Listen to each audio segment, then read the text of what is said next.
राम राम श्रीमन्महागणाधिपतये नमः। श्री सरस्वत्यै नमः। श्री कुलदेवतायै नमः। वक्रतुंड महाकाय सूर्यकोटि समप्रभा निर्विघ्नं कुरु मे देव सर्वकार्येषु सर्वदा। गुरुर्ब्रह्मा गुरुर्विष्णुर्गुरुर्देवो महेश्वरः। गुरुः साक्षात् परब्रह्म तस्मै श्री गुरवे नमः। मूकं करोति वाचालं पङ्गुं लङ्घयते गिरिं यत्कृपातमहं वन्दे परमानन्दमाधवम्। स्वान्तानन्दनिमग्नस्वान्तां प्रकरोतु सन्ततं कृपया।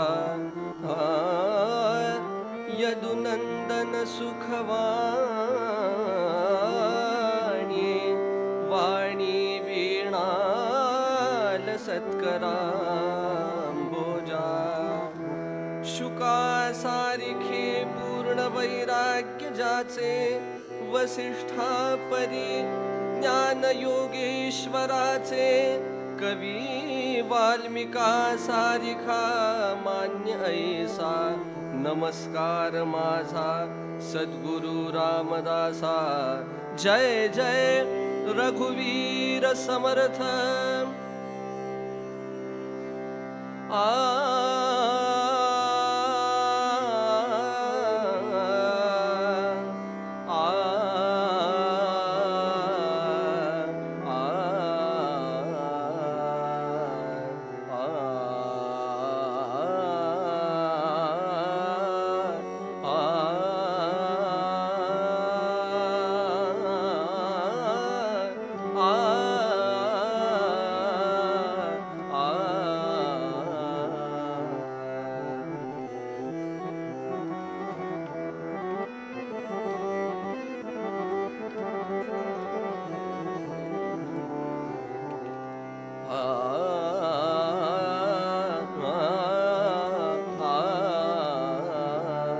जय जय राम कृष्ण हरि हरि। जय जय राम कृष्ण हरि हरि। जय जय राम कृष्ण हरि हरि। जय जय राम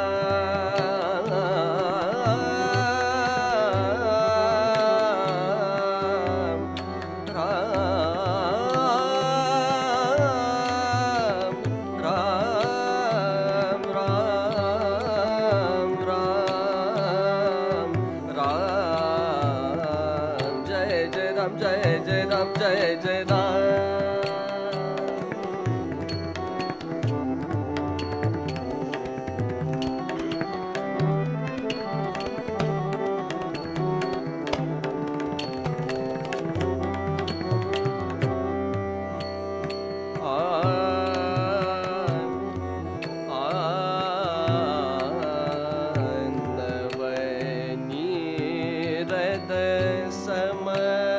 नवनीत प्रिय हो नवल विनोद विहारी विहारी विहारी। राम राम राम हरि। जय जय राम नवल विनोद विहारी कृष्ण हरि राजा राम। जय जय राम जय जय राम जय जय राम।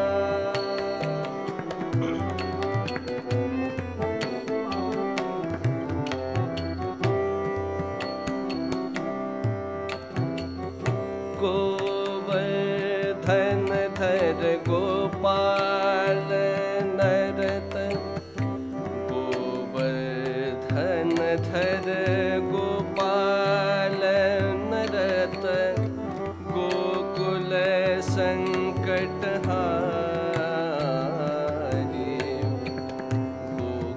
संकट हारी कृष्ण हरी राजा राम गोकुल संकट हारी संकट हारी राजा राम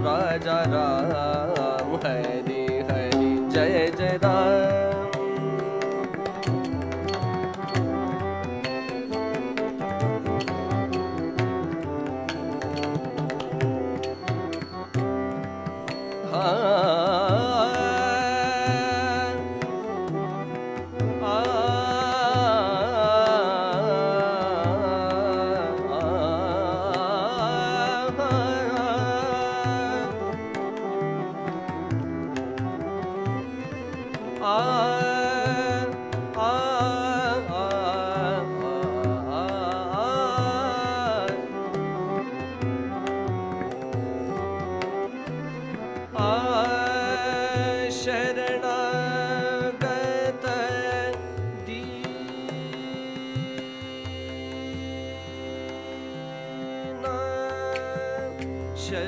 शरणागत दीना दीना शरणागत दीना दीना शरणागत दीना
चरणी रत करुणा दृष्टि निहारी कृष्ण हरि राजा राम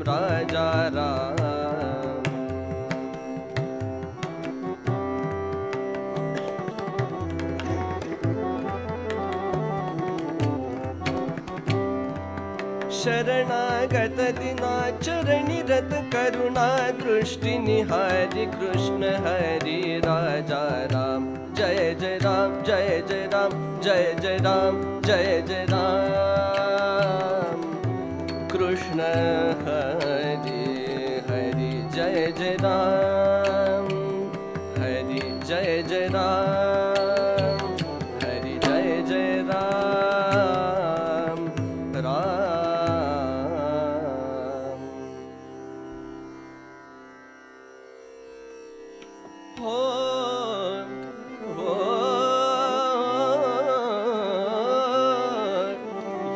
कृष्णा तिरीचा बसणाऱ्या ये रे कृष्णा तिरीचा बसणाऱ्या ये कृष्णा तिरीचा बसणाऱ्या ये रे कृष्णा तिरीचा बसणाऱ्या ये कृष्णा तिरीचा बसणाऱ्या ये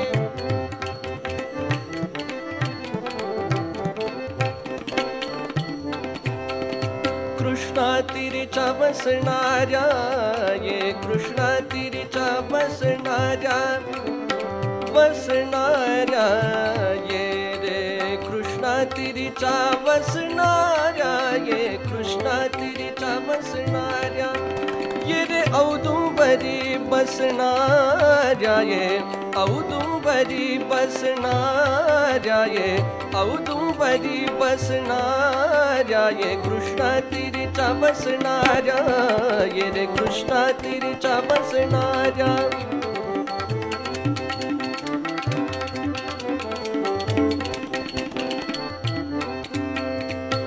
काषायांबर घेणाऱ्या ये काषायांबर काषायांबर काषायांबर घेणाऱ्या ये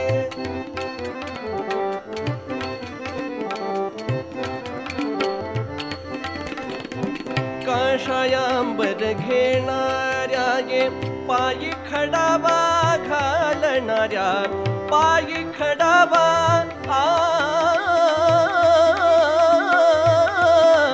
ये रे पायी खडावा पायी खडावा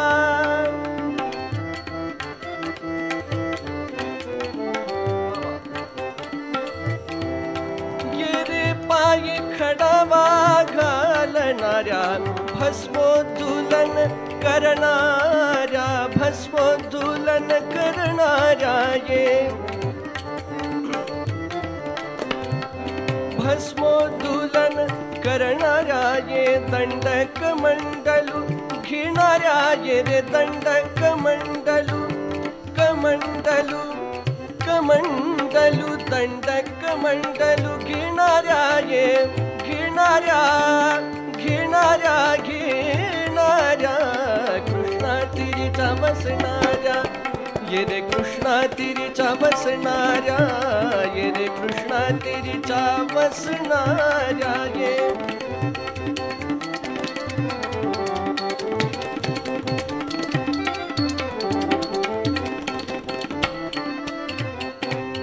स्वभक्त संगे असणाऱ्या भक्ताभीप्सित करणाऱ्या ये रे स्मरता दर्शन देणाऱ्या ये रे स्मरता दर्शन देणाऱ्या ये रे स्मरता ये रे स्मरता दर्शन देणाऱ्या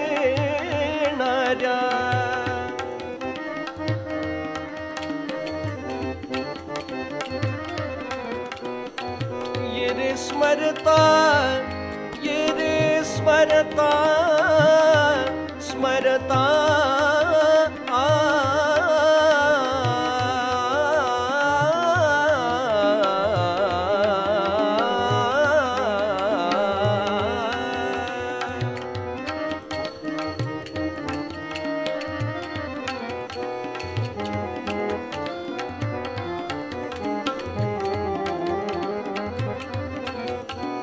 स्मरता स्मरता ये रे स्मरता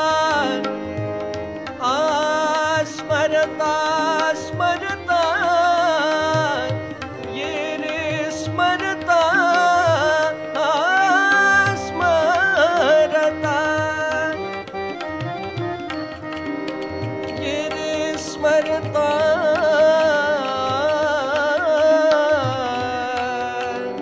स्मरता स्मरता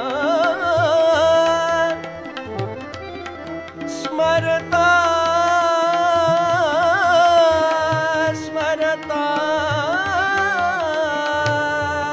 स्मरता ये स्मरता दर्शन देणाऱ्या ये स्मरता दर्शन देणाऱ्या ये वासुदेवाच्या कैवाऱ्या ये रे वासुदेवाच्या कैवाऱ्या ये कैवाऱ्या कैवाऱ्या कैवाऱ्या कृष्णा तिरीच्या बसणाऱ्या ये रे कृष्णा तिरीच्या बसणाऱ्या ये कृष्णा तिरीच्या बसणाऱ्या ये रे औदुंबरी बसणाऱ्या ये औदुंबरी बसणाऱ्या ये कृष्णा तिरीच्या बसणाऱ्या ये कृष्णा तिरीच्या बसणाऱ्या ये कृष्णा तिरीच्या बसणाऱ्या ये कृष्णा तिरीच्या बसणाऱ्या ये बसणाऱ्या ये बसणाऱ्या ये बसणाऱ्या दिगंबरा दिगंबरा श्रीपाद वल्लभ दिगंबरा म्हणा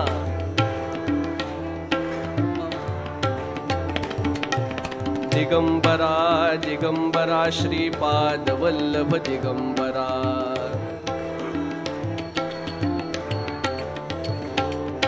दिगंबरा दिगंबरा श्रीपाद वल्लभ दिगंबरा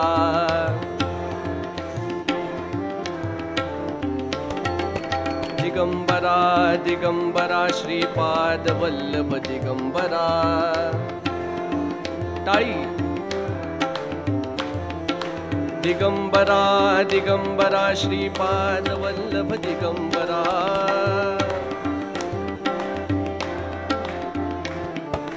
दिगंबरा दिगंबरा श्रीपाद वल्लभ दिगंबरा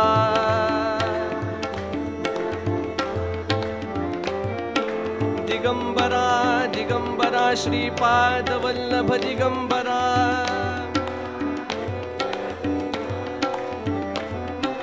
दिगंबरा दिगंबरा श्रीपाद वल्लभ दिगंबरा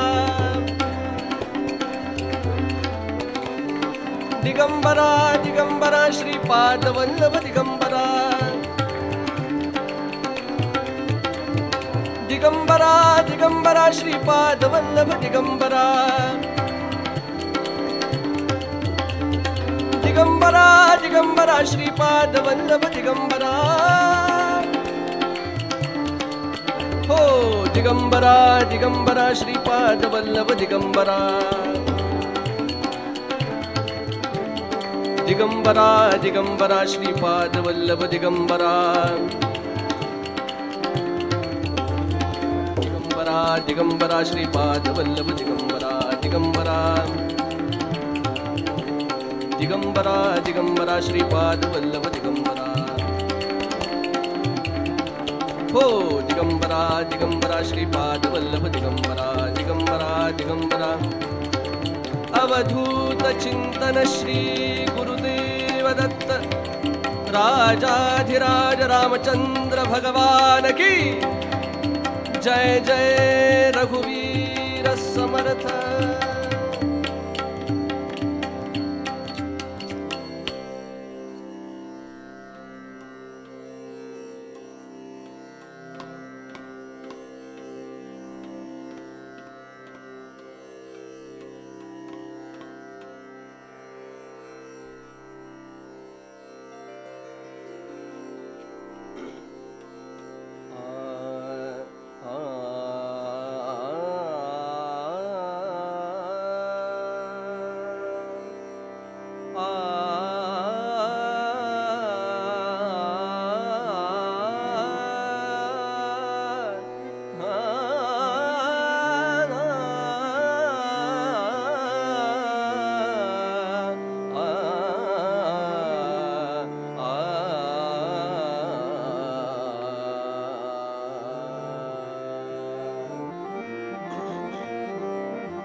ज्याचा केला नाराय धा धिन धिन धा धा धिन धिन धा अंगीकार ज्याचा केला नारायणे अंगीकार ज्याचा केला नारायणे अंगीकार ज्याचा केला नारायणे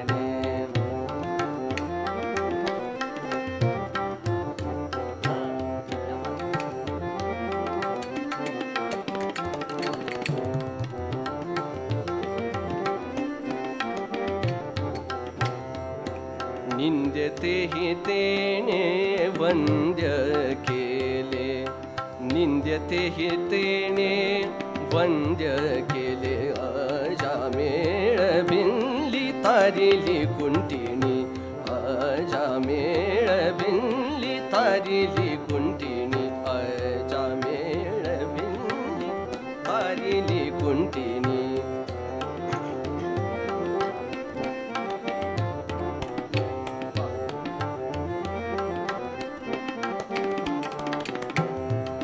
प्रत्यक्ष पुराणी वंद्य केली प्रत्यक्ष पुराणी वंद्य केली अजामेळ भिनली तारिली कुंटिनी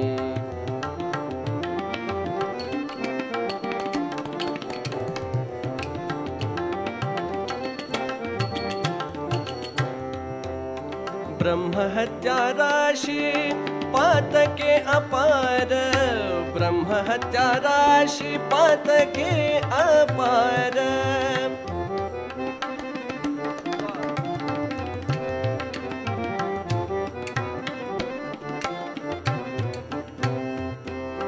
वाल्मिकी किंकर वंद्य केला, वाल्मिकी किंकर वंद्य केला. जा मेळविल्ली तारिली कुंटिनी, जा मेळविल्ली तारिली कुंटिनी.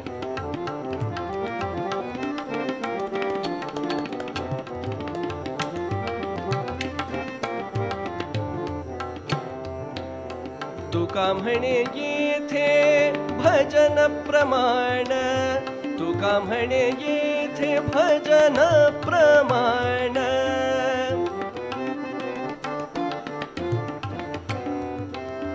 तुका म्हणे येथे आ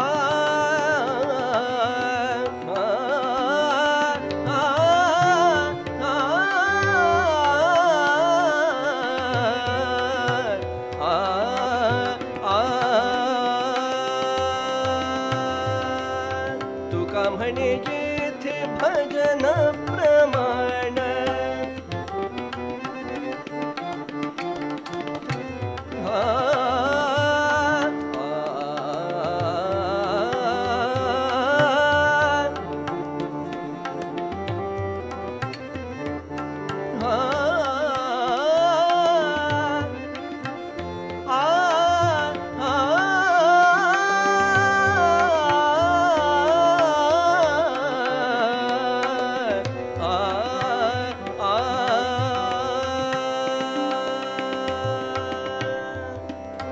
तुका म्हणे येथे भजन प्रमाण. काय थोरपण जाळावे ते, काय थोरपण जाळावे ते, काय थोरपण जाळावे ते. अजा मेळविल्ली तारिली कुंटिनी, अजा मेळविल्ली तारिली कुंटिनी, अजा मेळविल्ली तारिली कुंटिनी, तारिली कुंटिनी, तारिली कुंटिनी. पंढरीनाथ भगवान की.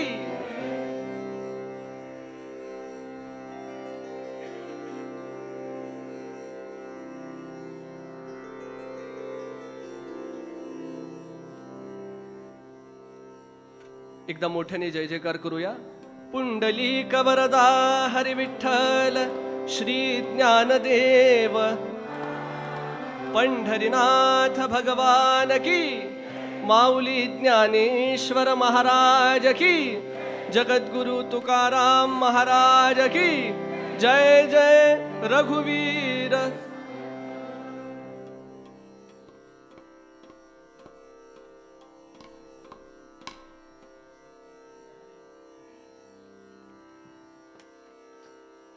प्रस्तुत सेवेकरिता घेतलेला हा अभंग संत श्रेष्ठ, संत शिरोमणी, संतांचे मुकुटमणी असलेल्या जगद्गुरु तुकाराम महाराजांचा आहे. कीर्तनाला प्रारंभ करण्यापूर्वी काही परिहार देणं कीर्तनाच्या नियमाप्रमाणे आवश्यक आहे. या न्यायानं या सज्जनगडासारख्या अत्यंत पवित्र क्षेत्री राष्ट्रगुरु समर्थ रामदास स्वामींच्या दासनवमीच्या उत्सवानिमित्ताने गडावरती माझ्यासारख्या बालकाला कीर्तन सेवा करायला मिळणं ही माझ्याकरिता फार फार फार सद्भाग्याची गोष्ट आहे. गडावर यापूर्वी नानाविध कारणांनी बऱ्याचदा येणं झालं, अनेक उत्सवांच्या निमित्तानेही कीर्तन करण्याचं भाग्य प्राप्त झालं, पण दासनवमीत कीर्तन सेवा प्राप्त होणं ही पहिली वेळ आहे बरं. यामुळे मी प्रत्येक कीर्तनात सांगत असतो, ती माझी भावना याही कीर्तनात सांगतो की फार काही कळतं म्हणून मनुष्याने कीर्तन करू नये. एखादा अभंग पाठ आहे, एखादा दृष्टांत पाठ आहे, सिद्धांत पाठ आहे, एखादी ओवी पाठ आहे, कथा सांगता येते, आख्यान सांगता येतं, श्लोक पाठ आहे, या सगळ्या गोष्टींकरिता मनुष्याने कीर्तन करू नये. मग कीर्तन कशाकरिता करायचं? त्यातही माझ्यासारख्या बालकाने कीर्तन करण्याचा अट्टहास का करायचा? तर माझ्या अंतःकरणातली प्रामाणिक भावना आपल्या समोर सांगतो की त्या निमित्ताने का होईना भगवान ज्ञानेश्वर माऊली आणि समर्थ रामदास स्वामी यांच्या मांडीवरती लेकरू म्हणून खेळायला मिळतं म्हणून कीर्तन करायचे, बाकी काही. या न्यायानं आपण सर्व महेश स्वरूप श्रोत्यांच्या चरणी विनवणी करतो. प्रभू तुम्ही महेशाची या मूर्ती, मी दुबळा अर्चितसे भक्ती. बोल जरी गंगावती तरी स्वीकाराल की, बालक बापाची ताटीर घे आणि बापा तेची जेवू लागे. मग तोही संतोष लेनी वेगे मुखची ओढवी.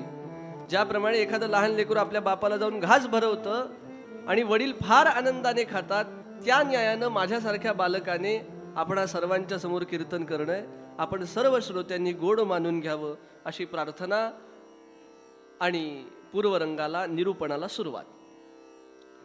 प्रस्तुत सेवेकरिता घेतलेला हा अभंग समर्थ रामदास स्वामी महाराजांच्या, क्षमा करा, जगद्गुरु तुकाराम महाराजांचा आहे. जगद्गुरु तुकोबाराय या अभंगात बोलतात, अंगीकार ज्याचा केला नारायणी, निंद्यतेही तेने वंद्य केले.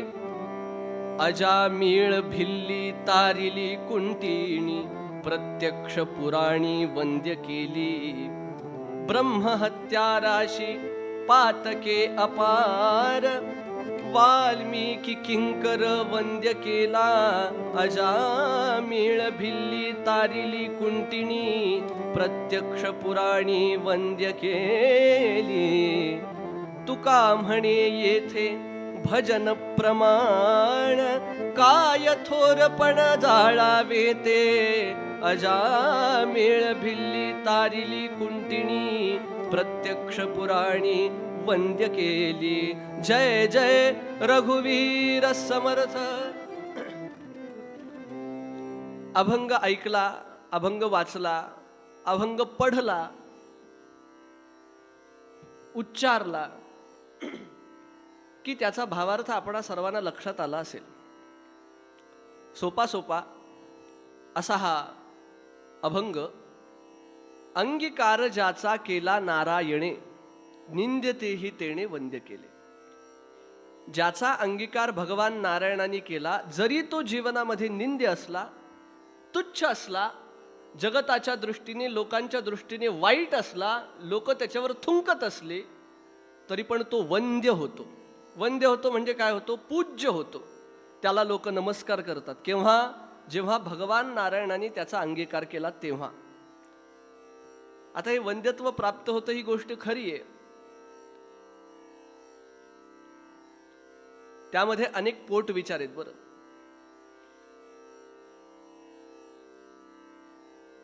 वंद्यत्व प्राप्त होत असलं तरी तो वंद्यत्व स्वीकारतो की नाही हा सुद्धा एक मुद्दा आहे. पण तो विचार पुढे कधी बघूया. अजामिळ भिल्ली तारिली कुंटिणी, मग याला प्रमाण काय म्हणाले बुवा?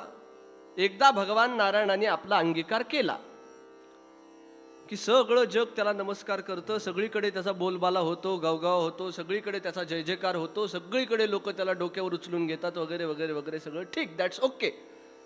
पण त्याचं प्रमाण काय? तर त्याची एक लिस्ट द्यावी असा जगद्गुरु तुकाराम महाराजांनी विचार केला आणि आपल्या पुढे एक यादी दिली. कोणती यादी? पहिलं नाव अजामिळ. अजामिळ, अजामिळाचं चरित्र आपणा सर्वांना ठाऊक आहे ना. अजामिळ पापी वदे पुत्र कामे, तया मुक्ती नारायणाचे निनामे. समर्थ वर्णन करतात तो अजामिळ. दुसरं भिल्ली म्हणजे कोण? भगवती शबरी माता. शबरी मातेचं चरित्र हे आपणा सर्वांना ठाऊक आहे. तारिली कुंटिणी, कुंटिणी म्हणजे पिंगला वेश्या, बरं. आणि प्रत्यक्ष पुराणी वंद्य केली. आणखी एकाचं नाव सांगितलं पुढच्या चरणात. त्यांचं नाव काय? ब्रह्महत्या राशी पातके अपार. ज्यांनी ब्रह्महत्या आधी अपार पातक केली, अपार पाप केली, एवढे पाप केली की मोजता कठीण झाले देवाला सुद्धा. एवढा पापी वाल्मिकी जो किंकर होता त्याला सुद्धा भगवंतानी काय केलं? भक्तीच्या बळावर वंद्य केलं. इतका महापापी वाल्ह्या कोळी जेव्हा भगवंताची भक्ती करतो आणि 12 वर्षानंतर स्वतः नारदजी त्यास उठवायला येतात, तेव्हा वाल्ह्या कोळ्याचा वाल्मिकी होतात. आणि त्या वाल्मिकी ऋषींनी वाल्मिकीय रामायण लिहिलं की नाही? सर्वात प्रमाणभूत रामायण ते. केले रामायण रामाआधी, असं वर्णन आहे. हे का झालं? देवानी त्याचा अंगीकार केला म्हणून, देवाने त्याचा स्वीकार केला म्हणून. आता तुम्हाला वाटेल पहिल्या 3 चरणामध्ये जगद्गुरु तुकाराम महाराज फक्त अंगीकाराची भाषा करतात. अंगीकार कशाच्या बळावर करतात याची भाषा करत नाही. म्हणजे किती जरी वाईट असला बाबा आणि भगवंताच्या मनात आलं, त्यांनी स्वीकारलं की बाबा अजामिळ पवित्र होतो, पिंगला वेश्या पवित्र होते, शबरी माता पवित्र होते, वाल्ह्या कोळी पातक करून सुद्धा पवित्र होतो. म्हणजे आपला बोवा सुद्धा तसा अंगीकार केला पाहिजे. कधी बरं देवाच्या मनात येईल? असं उगाचच देवाच्या मनात यायला काय देव रिकामा बसलाय? त्याच्याकरिता काहीतरी कसोटी आहे, काहीतरी साधन आहे. एक साधना विना भगवान आपला कदापि अंगीकार करू शकत नाही. त्या साधनाचा उल्लेख करताना महत्वाच्या आणि शेवटच्या चरणात जगद्गुरु तुकाराम महाराज म्हणतात, तुका म्हणे येथे भजन प्रमाण. काय करावं लागेल? भजन करावं लागेल. काय थोरपण जाळावे ते. इतर थोरपण तुमचं जेवढं केवढं आहे ना, लक्षात ठेवा, भक्तीशिवाय आपल्या जवळ जेवढं केवढं थोरपण आहे, श्रीमंती असो, ऐश्वर्य असो, बंगले असो, गाड्या असो, साड्या असो, माड्या असो, जे काही असेल, भक्ती जर नसली तर हे सर्व जाळायच्या कामाचं आहे. जगद्गुरु तुकोबाराय स्पष्ट भाषेत बोलतात, जाळायच्या कामाचं आहे. कारण इहलोकातून परलोकाचा प्रवास जेव्हा चालू होतो तेव्हा या ऐहिक गोष्टी कामाला येत नाहीत. त्याच्याही पुढे जाऊन बोलतो.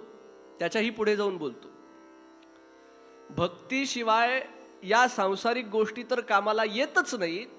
किंबहुना यद्यपि तो ज्ञानी असला पण त्याच्या ठिकाणी भक्ती नसली तरी ते ज्ञान सुद्धा त्याला कामाला येत नाही. यद्यपि तो महायोगी असला आणि जर भक्ती त्याच्याजवळ नसली तरी पण त्याने केलेला योग काहीही कामाला येत नाही.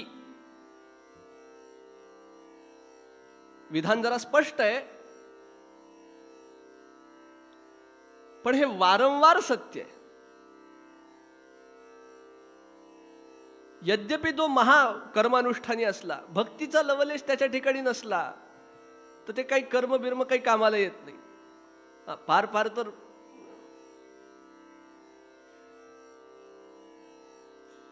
स्वर्ग वगैरे वगैरे मिळेल, पण स्वर्ग मिळाले की काय होतं? एकदा पुण्य संपलं या असे ते पाठवतात आपल्याला. म्हणजे आता तुम्ही विचार करा ना, समजा आपण एखाद्या हॉटेलात गेलो, 5 स्टार हॉटेल, छोटं तरी कशाला, एका दिवसाची फीस भरली आणि 1 दिवस पूर्ण झाला की ते काय म्हणतात, आता तुमचं झालंय, आवरलंय, आता तुम्ही या, नाही तर दुसऱ्या दिवसाची फी भरा. असं असतं की नाही? म्हणजे एकदा राहण्याच्या व्यवस्थेचं मूल्य संपलं, त्यालाच इकडे पुण्य म्हटलं. ते म्हणतात झालं आता तुमचं पुण्य, आता इथं काही काम नाही तुमचं. क्षीणे पुण्ये मर्त्यलोकं विशन्ति. तुका म्हणे जाती पुण्यक्षये अधोगती. पुण्य क्षीण झालं की अधोगतीला जातो. त्यामुळे इतर जे काही सगळं ज्ञान आहे, काय थोरपण, इतर जेवढा केवढा थोरपणा आहे म्हणाले तुमचा, तो सगळा जाळायच्या कामाचा आहे. फक्त जाळायच्या कामाचं आहे. त्यामुळे अभंगातलं साधन करण्याबद्दल मार्गदर्शन करणारं चरण हे बरं का. काही काही अभंग असतात की ज्यांचा सुरुवातीपासून शेवटपर्यंत विचार करावा लागतो, पण काही काही संतांची पदं असतात अशी की ज्यांचा शेवटून सुरुवातीपर्यंत विचार करावा लागतो. बरं, त्यातला हा अभंग आहे. जोपर्यंत आपण शेवटचं चरण वाचत नाही तोपर्यंत आपल्याला या अभंगाचा अर्थ लागत नाही. अभंग पुन्हा लक्षात घ्या. आधी मी सुलटा म्हणून दाखवला, आता उलटा म्हणून दाखवतो. तुका म्हणे येथे भजन प्रमाण, काय थोरपण जाळावे ते. ब्रह्महत्या राशी पातके अपार, वाल्मिकी किंकर वंद्य केला. अजामेळ भिल्ली तारिली कुंटिणी, प्रत्यक्ष पुराणी वंद्य केली. अंगीकार ज्याचा केला नारायणे, निंद्यतेही तेने वंद्य केले. जय जय रघुवीर समर्थ. म्हणजे अर्थ काय झाला, इथं भजन प्रमाणे जर तुम्ही भजन केलं तर वाल्ह्या कोळ्याचे पाप नष्ट झाले, त्याप्रमाणे तुमचे सर्व पाप नष्ट होतील. अजामिळ त्याचे पाप नष्ट झाले, त्याप्रमाणे तुमचे पातक नष्ट होतील.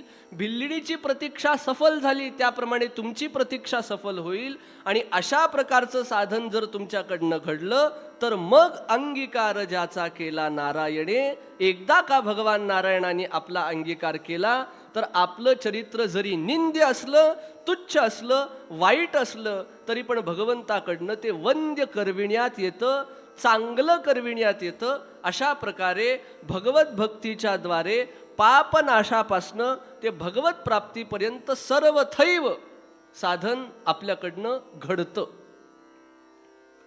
गोष्ट अशी लक्षात घेतली पाहिजे.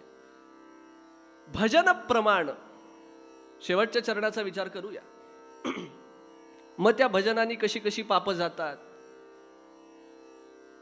भजन केल्याने कशा प्रकारे आपलं साधन पुष्ट होतं, कशा प्रकारे मल विक्षेपादी दोष निवृत्त होतात, आवरण दोषाच्या निवृत्तीची सिद्धी कशी होते, अजामेळाचे दोष कसे गेले, भिल्लिणीची कुंटिणीची सगळी प्रतीक्षा कशी सफल झाली, आणि हे सगळं झाल्यानंतर नारायणाने त्यांचा अंगीकार कसा केला. हे सगळं झाल्यावर अंगीकार केला बरं का, आधी अंगीकार केला नाही.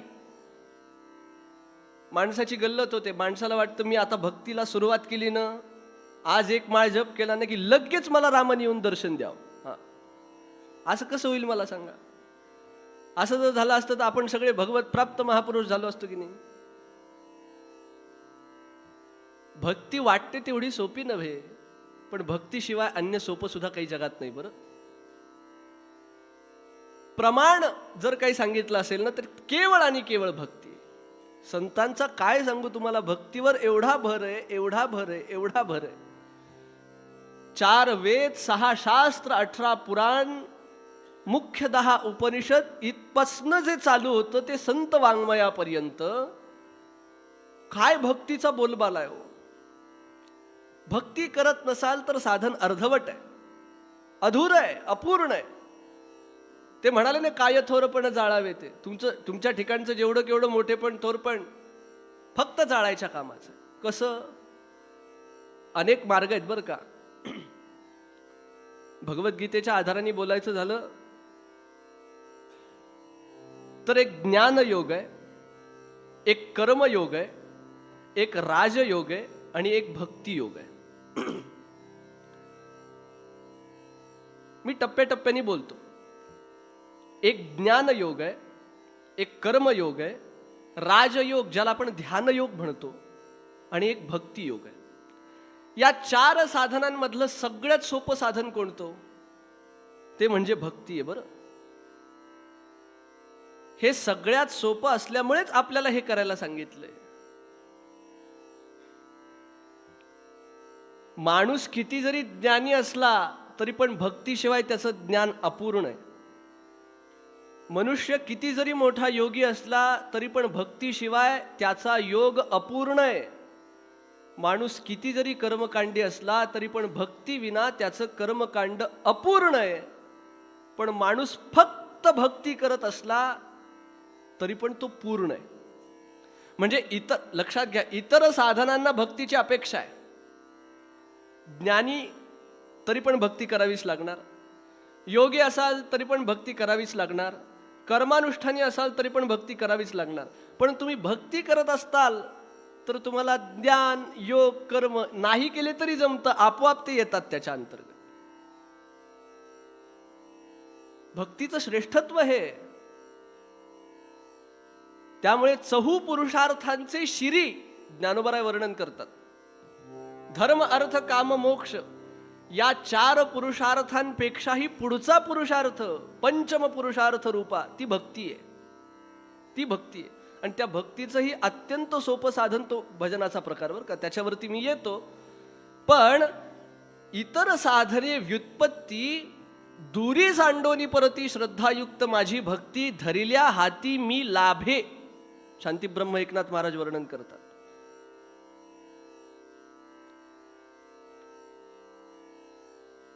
त्यामुळे भक्तीशिवाय पर्यायच नाही. का म्हणून भक्तीशिवाय पर्याय नाही? भक्तीचं श्रेष्ठत्व कशात आहे? एक साधी गोष्ट सांगतो. ज्ञानी माणसाला देव जसा आहे तसा भेटतो. भजन प्रमाण का किंवा भक्ती प्रमाण का, त्याचं प्रामाण्य काय, त्याची महत्ता काय, ही आधी जाणली पाहिजे. बरं, जोपर्यंत भक्तीविषयी आपल्याला गौरव वाटणार नाही, आपण भक्ती करत आहोत, आपण अत्यंत दिव्य आणि सोप्या मार्गावरती आहोत, म्हणून आपण लवकरात लवकर भगवंताला प्राप्त करू असा आत्मविश्वास जोपर्यंत जागृत होत नाही ना, तोपर्यंत साधन पुष्ट होत नसतं. हे लक्षात घेतलं पाहिजे. भक्तीची श्रेष्ठता कशात आहे लक्षात घ्या. ज्ञानी माणसाला देव जसा आहे तसा भेटतो, तसाच भेटतो. पण भक्ताची विशेषता काय ठाऊक आहे? ज्ञानी माणसाला देव जसा आहे तसा भेटतो आणि भक्ती करणाऱ्या भक्ताला देव जसा हवाय तसा भेटतो. मला जसा देव पाहिजे तसा उपस्थित हो. म्हणून तर प्रभू रामचंद्र पांडुरंगामध्ये सुद्धा समर्थांना दिसले ना. समर्थ पंढरपूरला गेले आणि समर्थांना वाटलं माझा राम आहे इथे. विशेषता आहे ही, भक्ती साधनाची महत्ता आहे. आणि दुसरी महत्वाची गोष्ट, इतर साधनांना ही अधिकाराची अपेक्षा असते. भक्तीला वेगळ्या अधिकाराची अपेक्षा नाही. आपण जर ज्ञानाची साधना कराल तर काही ना काहीतरी विशिष्ट अधिकाराची अपेक्षा आहे. आपल्याला जर योग साधना करायची असेल तर काही ना काहीतरी विशिष्ट अधिकाराची अपेक्षा आहे. आपल्याला जर कर्मानुष्ठानाकरिता जायचं असेल, कर्मानुष्ठान करायचं असेल तर त्याच्याकरिता योग्य अधिकाराची अपेक्षा आहे. भक्ती करण्याला काही अधिकार लागत नाही, काहीही अधिकार लागत नाही. आपण जसे आहोत, जे आहोत, स्त्री आहोत अथवा पुरुष आहोत, आणखी गरीब आहोत अथवा श्रीमंत आहोत, आपण मतिमंद आहोत अथवा ज्ञानी आहोत, सद्बुद्धिवान आहोत, आपण जे काही आहोत, जसे काही आहोत, ज्या काही परिस्थितीमध्ये आहोत, तसे आपण भक्तीचे अधिकारी असू शकतो. कारण भक्तीला एकच अधिकार लागतो, विशेष अधिकार लागतो, तो म्हणजे नरदेह प्राप्तीचा.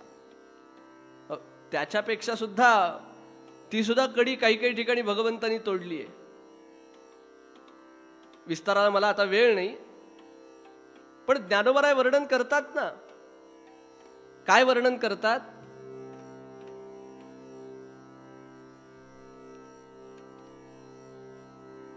आपण नरदेही आहोत हाच भक्तीचा अधिकार आहे. ज्ञानाचा अधिकार काय हो? अधिकार असणं ही वेगळी गोष्ट झाली. आता दुसरा मुद्दा त्यातला असा आहे की आपण जर भक्ती करत असू तर आपोआप ज्ञानामध्ये अधिकार प्राप्त होईल. आपण जर भक्ती करत असू तर आपोआप योगामध्ये आपल्याला अधिकार प्राप्त होईल, आणि आपण जर भक्ती करत असू तर आपोआप कर्मानुष्ठानादींमध्ये आपल्याला अधिकार प्राप्त होईल. केवळ आणि केवळ भक्तीने होईल. ही भक्तीची महत्ता आहे. फक्त ज्ञानाकरिता जर आपण गेलो,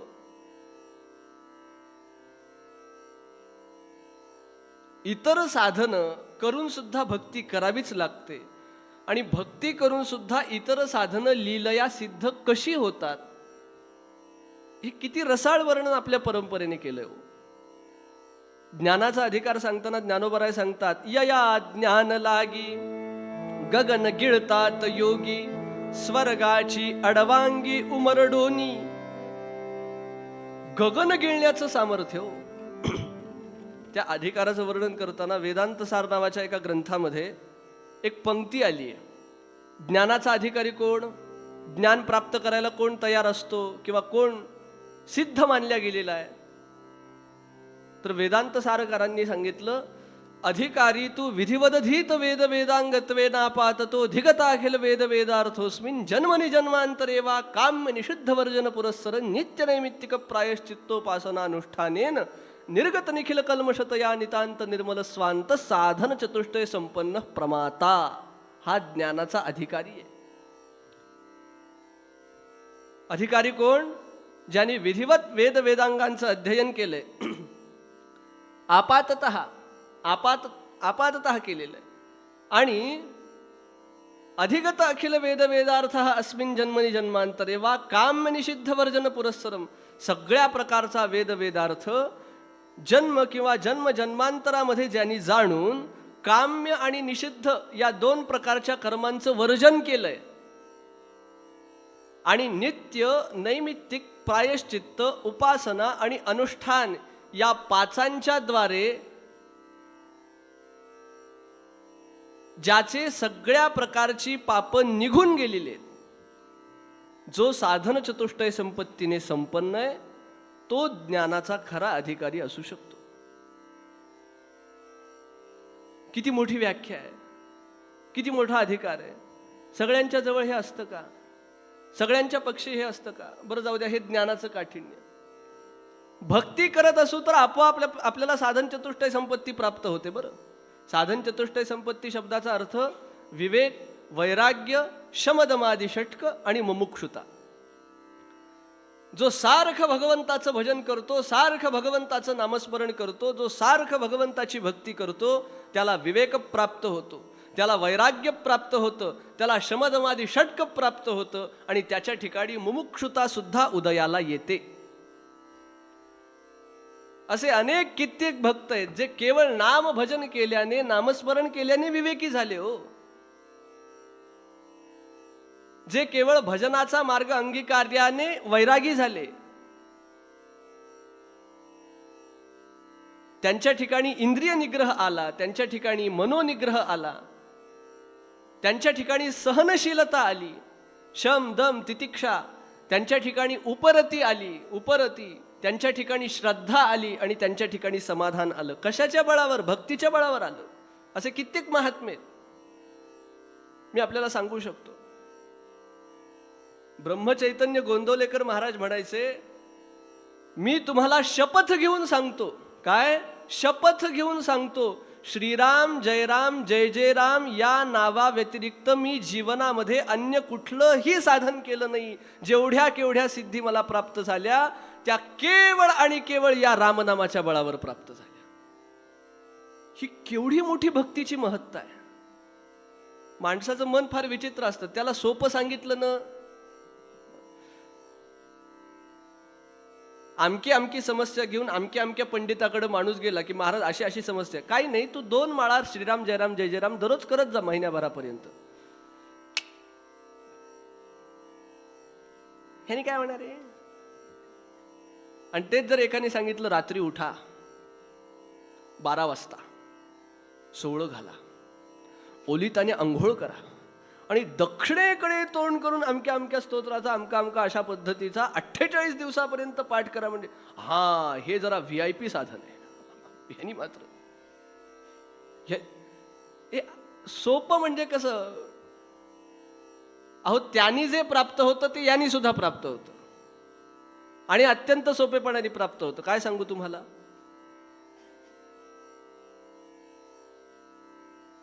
किती जरी मोठा ज्ञानी असला, ज्ञान मार्ग तसा अवघड, पण जरी तो ज्ञानी असला तरी पण भक्ती केल्याशिवाय त्याचं ज्ञान व्यर्थ आहे. विष्णू विण जप व्यर्थ त्याचे ज्ञान, विष्णू विण जप व्यर्थ त्याचे ज्ञान, हो विष्णू विण जप व्यर्थ त्याचे ज्ञान.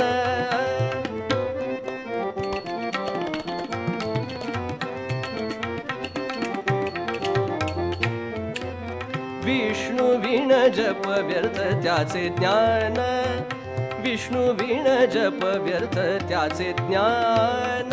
राम कृष्णी मन नाही जाचे, राम कृष्णी मन नाही जाचे, राम कृष्णी मन नाही जाचे. हरी मुखे म्हणा, हरी मुखे म्हणा, हरी मुखे म्हणा, हरी मुखे म्हणा. हो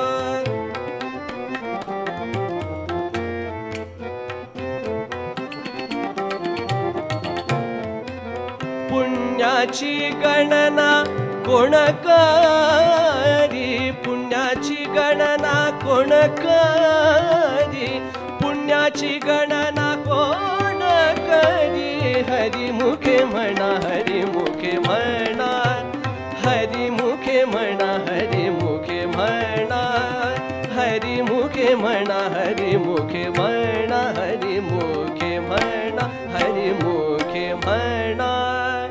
पंढरीनाथ भगवान की. हा झाला ज्ञान मार्ग. पुढचा योग मार्ग.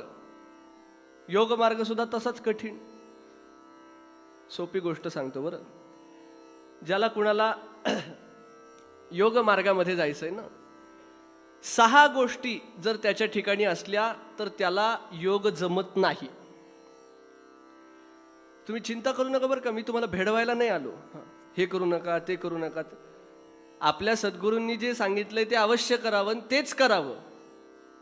पण भक्ती करीत असताना सुद्धा योग लीलया कसा साध्य होतो, ज्ञान लीलया कसं साध्य होतं, वंद्यत्व कसं लीलया सिद्ध होतं, हे जगद्गुरु तुकोबारायांचा, समर्थांचा संदेश द्यायला मी आपल्यापर्यंत आलो.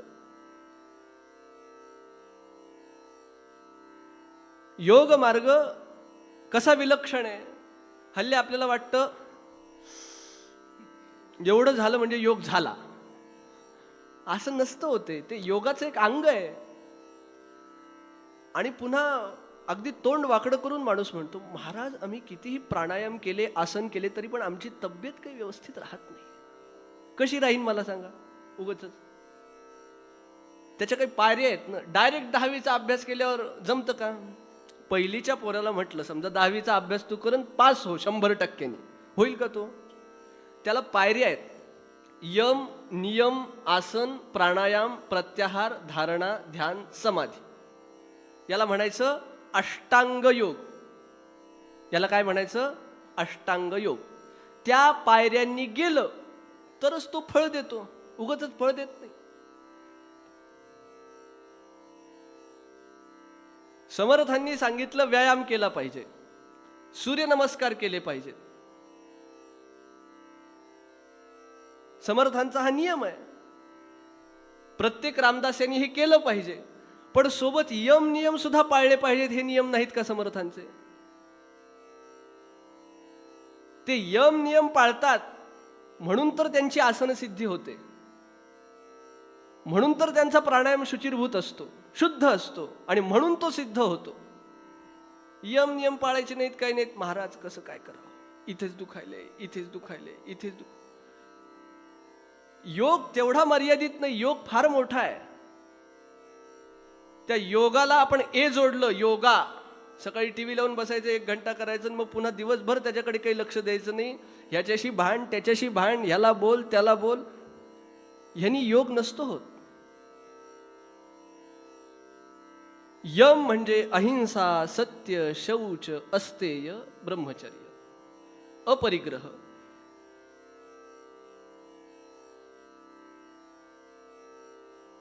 आणि नियम म्हणजे शौच, संतोष, तप, स्वाध्याय आणि ईश्वर प्रणिधान.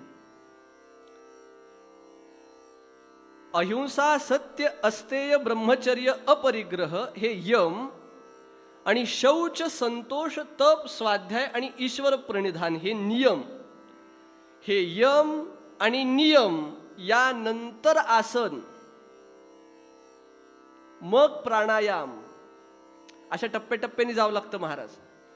आणि हठयोग प्रदीपिका नावाच्या एका ग्रंथामध्ये असं सांगितलंय, अत्याहार प्रयासश्च प्रजल्पो नियमाग्रह जनसंघश्च लौल्यंच षड्भिर्योगो विनश्यती. काय? अति आहार, प्रयास, प्रजल्प, नियमाग्रह, जनसंग आणि लौल्य या 6 कारणांनी योगाचा विनाश होतो. अति आहार, आवडत्या पदार्थांनी, पंचपक्वान्नांनी भरलेली थाळी, ताट समोर आलं की माणसाला राहवत नाही हो. गुलाबजामू, जिलेबी, उन्हाळ्यात हापूस आंब्यात बघा तोंडाला पाणी सुटलं. जास्त बोलता येत नाही, काय करणार. इतकं आवडतं, नाना प्रकारचे पदार्थ समोर आले की 3 दिवस आधाशी असल्यासारखा माणूस खातो आणि पुन्हा 3 दिवस जेवायची सोय ठेवत नाही. अशाने योग इथले नाही बरं का, दुसरीकडची गोष्ट आहे. हा, इथले सगळे सज्जन श्रोते, सज्जन गडावर आहेत ना. पंढरीनाथ भगवान की. गमतीचा भाग सोडून द्या. अति आहार. पुढचा सांगितला प्रयास. प्रयास म्हणजे काय? प्रयत्न. आता प्रयत्न शब्दाचा अर्थ चुकीच्या गोष्टींचे प्रयत्न असा धरावा बरं. माणसाने प्रयत्न कशाचे करावेत? कलियुगात किती मोठं दुर्दैव आपलं लक्षात घ्या. माणसाने कशाचे प्रयत्न करावेत? श्रीमंत होण्याचे प्रयत्न करावेत की नाही? माणसाने संत संगती मिळवण्याचे प्रयत्न करावेत की नाही? माणसाने भजनामध्ये मन लागण्याचे प्रयत्न करावेत की? माणसावर काय वाईट वेळ आली, झोपा लागण्यासाठी माणूस प्रयत्न करतो. काय? झोपा लागण्यासाठी. त्याच्यासाठी कीर्तनाला येऊन बसतात पुन्हा. प्रयासश्च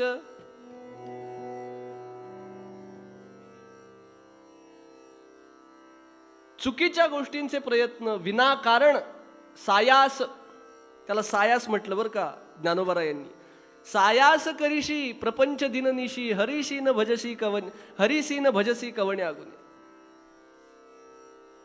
सायास म्हणजे जे प्रयत्न फुकट असतात त्यांचं फळच भेटत नाही, आणि प्रयत्न म्हणजे जे केल्यानंतर आपल्याला फळ भेटतं. प्रयत्न आणि सायास मध्ये हा फरक आहे. अत्याहार प्रयासश्च. काय सांगावं तुम्हाला. एके ठिकाणी मी कीर्तन करायला गेलो होतो आणि कीर्तन झाल्यावर एक आजोबा माझ्याजवळ, वा वा वा बुवा काय छान कीर्तन केलं, हे जरा 500 रुपये. म्हटलं आजोबा हे कशाकरिता करता? ते म्हणले, वा बेटा फारच सुंदर कीर्तन केलं, अप्रतिम कीर्तन केलं. म्हटलं असं करा आजोबा, 7 दिवस माझं कीर्तन आहे इथे, 7व्या दिवशी द्या. अरे वा, तुझी 7 दिवस कीर्तन आहेत, मी तुला दररोज 500 रुपये देईन. आता माझा फायदा होता ना, पण मी तरकट बुद्धीचा असल्यामुळे म्हटलं आजोबा आता नेमकं सांगा, तुम्हाला माझ्या कीर्तनातलं काय आवडलं? म्हणजे ते काही विचारू नको. म्हटलं अहो आवडलं काय ते सांगा. तुम्ही कशाकरिता माझ्यासाठी एवढं करता? 500 रुपये दररोज द्यायचं म्हणता. तुम्हाला माझ्या कीर्तनातला पूर्वरंग आवडला, उत्तर रंग आवडला, नमन आवडलं, आख्यान आवडले, दिंडी आवडली, साकी आवडली, आर्या आवडली, दृष्टांत आवडले, सिद्धांत, ते काही विचारू नको. म्हणले हे 500 रुपये ठेव.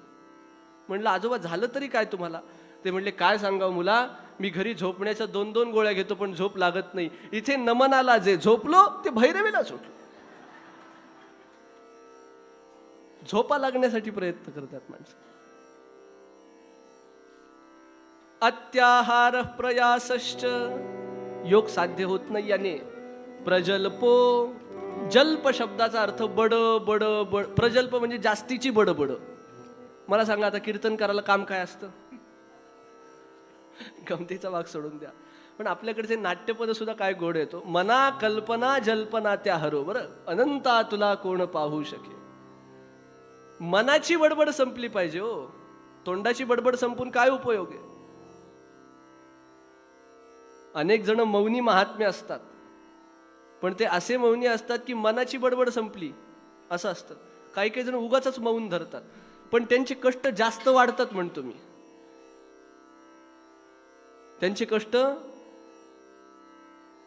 महाराज आम्ही 24 घंटे मौन करतो. म्हणजे काय करता? कष्ट जास्तच करता ना. चहा दे, अरे बापरे.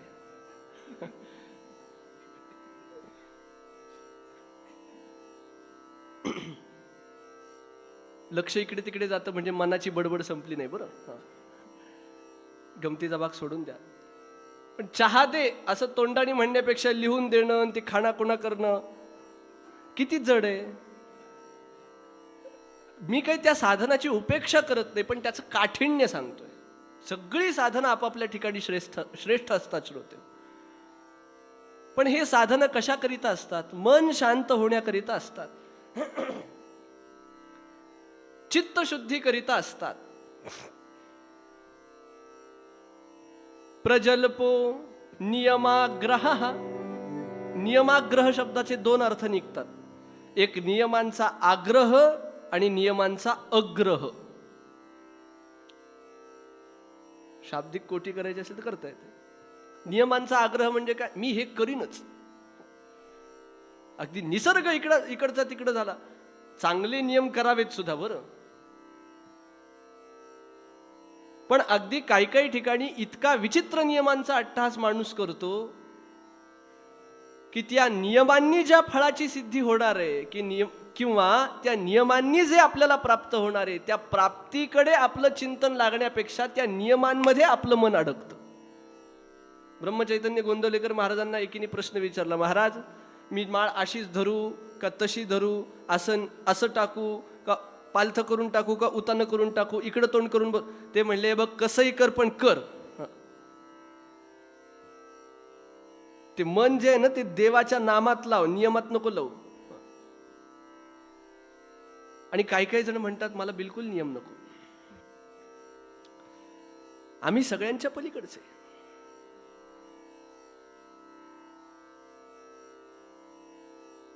आम्हा नाही नामरूप आम्ही आकाश स्वरूप.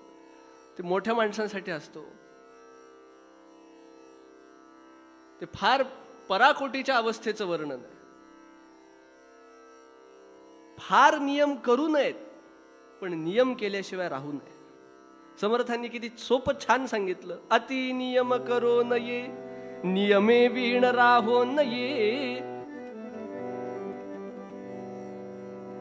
हा योगाने जेवढा लवकर साध्य होतो त्याच्यापेक्षा जास्त लवकर भक्तीने साध्य होतो. बरं,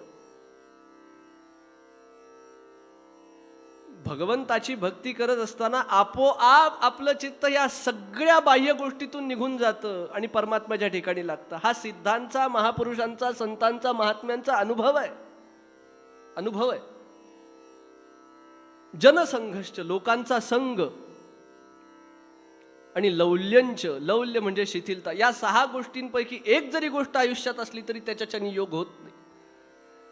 पण भगवंताच्या भक्तीमध्ये असं सामर्थ्य, या 6ही दुर्गुणांचा विनाश भक्तीच्या बळावरती होतो. भक्तीच्या बळावरती होतो. योगाने सुद्धा काय सांगितलं? ईश्वर प्रणिधानाद्वा, म्हणजे ईश्वराचं चिंतनच आलं ना. तद जपस तदर्थ भावनम, भजनच आलं ना, जपच आला ना. योग मार्ग कठीण जरी असला भक्तीने तो प्राप्त होतो. फक्त योग नाही चालत, योगानंतर भक्ती लागतेच. पण भक्तीने या सर्व गोष्टी सिद्ध होतात. ज्ञान झालं, योग मार्ग. आता कर्म मार्ग तो मोठा सूक्ष्म आहे, फार कठीण आहे. टच ट, त्याच्या पुढे सांगू शच श आणि शच श, एवढा जरी फरक पडला ना तरी अर्थाचा अनर्थ होतो. महाराज,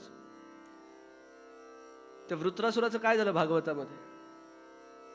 मंत्र चळला, मंत्र चळे थोडा तरी धडची होये वेडा. वेडा होतो. काय ओष्ठ्य, काय दंत्य, काय तालव्य, काय मूर्धन्य याचं भान लागतं. उगाचच ते नसतं कळत. 12 वर्ष गुरूंच्याकडे राहून वेदांचं अध्ययन करणारे वैदिक सामान्य नव्हेत, म्हणून त्यांना भूदेव म्हटलं. का? 12 वर्षाच्या कठीणातल्या कठीण तपश्चर्येनंतर वेदो नारायण त्यांच्या हृदयात आणि कंठात स्थिर होतो. ते लीलया प्राप्त होत नसतं. आमच्या बहिणाबाईंनी ती फार सुंदर कविता सांगितली. काय ओष्ठ्य आहे, काय दंत्य आहे, काय तालव्य आहे, काय मूर्धन्य आहे. माय म्हणता म्हणता ओठा लागी ओठ भिडे. म्हणून पहा तुम्ही, आत्या म्हणता म्हणता केवढा अंतर हो पडे. बरोबर आहे की नाही. काका म्हणता म्हणता जिभ दाता मागे अडे. दादा म्हणता म्हणता कशी दाता मागे दडे. पुढचं तुम्हाला सगळ्यांना आवडेल. जीजी म्हणता म्हणता मिळे जिभेला निवारा. जीजी म्हटलं की आत कशी गार हवा येते बघा तोंडात. जीजी म्हणता म्हणता मिळे जिभेला निवारा, आणि सासू म्हणता म्हणता गेला तोंडातून वारा. खळखळून हसले म्हणजे खरं आहे. पंढरीनाथ भगवान की जय. असतो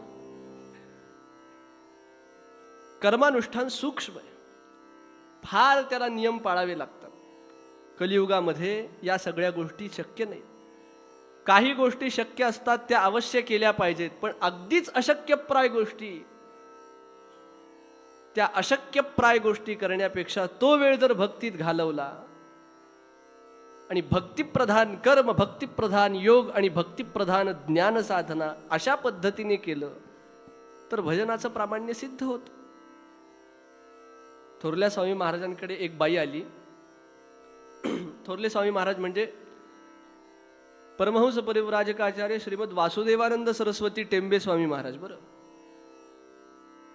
काय मनुष्याच्या ठिकाणी भक्ती असते.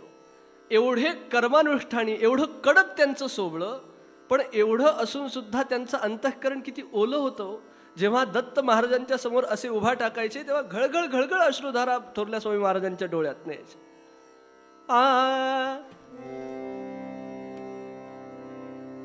काय दिन झाले असतील होते पद म्हणताना.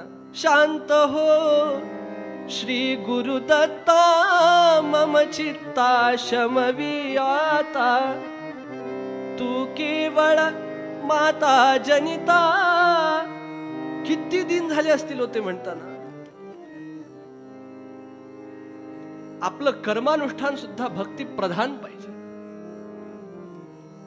कलियुगामध्ये भक्ती सर्वश्रेष्ठ सांगितली. याचा अर्थ योग याग यज्ञ यागादी ज्ञान वगैरे कलियुगात करू नये असं नाही. ज्ञान साधना व्हावी पण ती भक्ती प्रधान व्हावी. योग व्हावा पण तो भक्ती प्रधान व्हावा, आणि कर्म व्हावं तेही भक्ती प्रधान व्हावं, तर त्याला अर्थ आहे. इतका सुंदर समन्वय थोरल्या स्वामी महाराजांच्या जीवनामध्ये या सगळ्या गोष्टींचा. एक स्त्री त्यांच्याकडे गेली. महाराज, मला तुमच्या पायावर डोकं टेकून दर्शन घ्यायचे. ते म्हणाले, बाई जमत नाही असं, मला लागायला जमत नाही, नियम धर्म जास्त आहेत. नाही नाही म्हणली, मला तुमच्या पायावर डोकं टेकवूनच दर्शन घ्यायचं. आता काय करावं. ते म्हणाले, तू घे, पण एक काम कर, तुझ्या हातातलं जे पंचपाळ आहे ना, पंचपाळ असतं ना, पंचपाळ, त्याच्यामधल्या ज्या अक्षता आहेत त्या आधी माझ्या पायावर टाक आणि मग तू पायावर डोकं टेकून दर्शन घे. ते म्हणली, मग तुम्ही घेऊ द्याल मला दर्शन. ते म्हणले, हो, आधी असं तर करून बघ. मग तिने हळूच आपल्या अक्षता त्या महाराजांच्या, त्या पंचपाळ्यातल्या अक्षता महाराजांच्या पायावर टाक. त्या कुडकुड कुडकुड फुटल्या, अशा काळपट पडल्या त्यांच्या पायातल्या तेजस्वीतेने. मग महाराज म्हणाले, घे आता दर्शन. आता नको.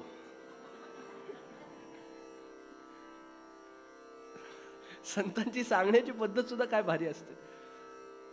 पण एवढे सगळे नियम ते सोपं नाही.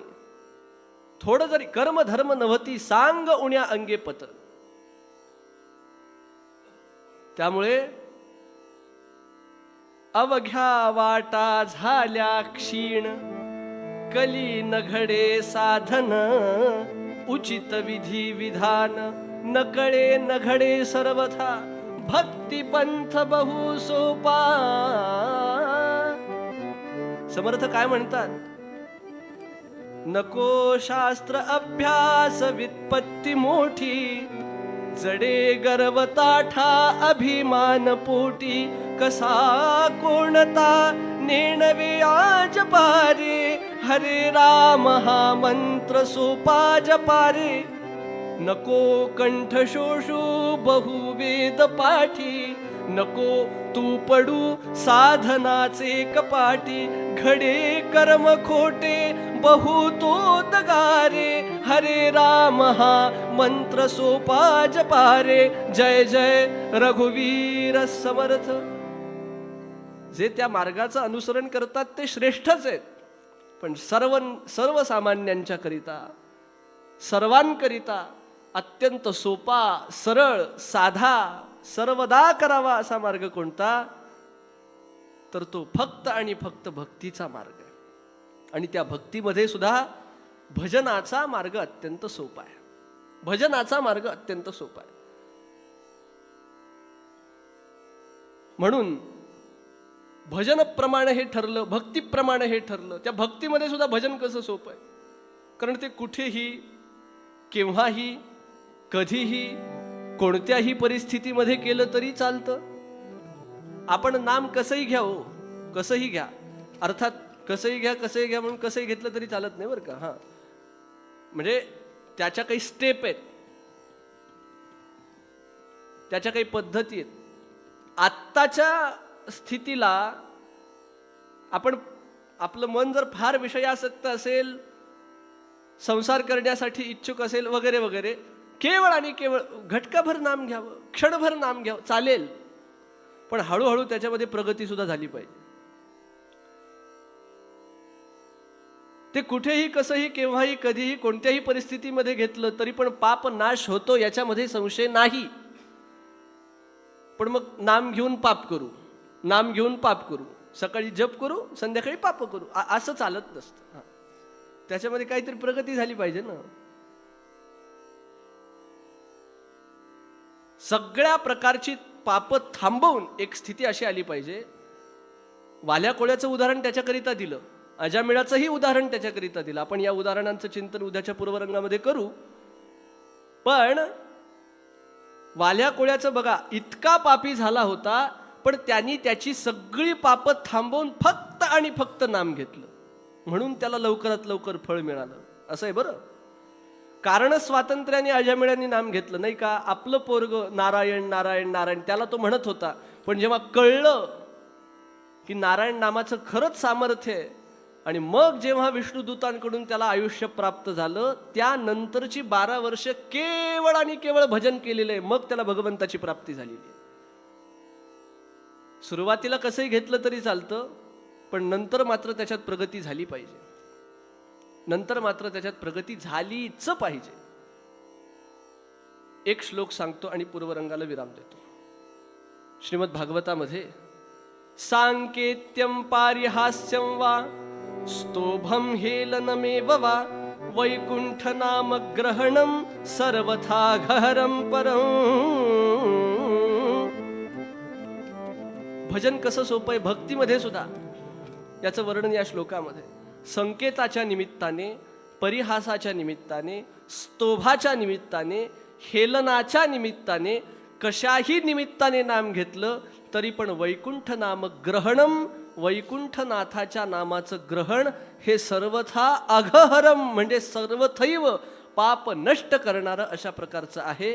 कसं ते उद्याच्या पूर्वरंगात पाहूया. अंगीकार ज्याचा केला नारायणे, अंगीकार ज्याचा केला नारायणे, अंगीकार ज्याचा केला नारायणे.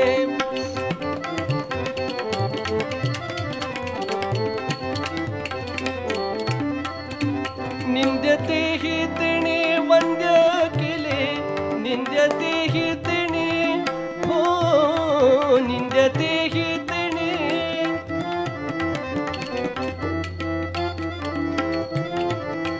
निंद्यते हि तिने वंद्य केले, अजामिळ भिल्ली तारिली कुंटिनी, अजामिळ भिल्ली तारिली कुंटिनी.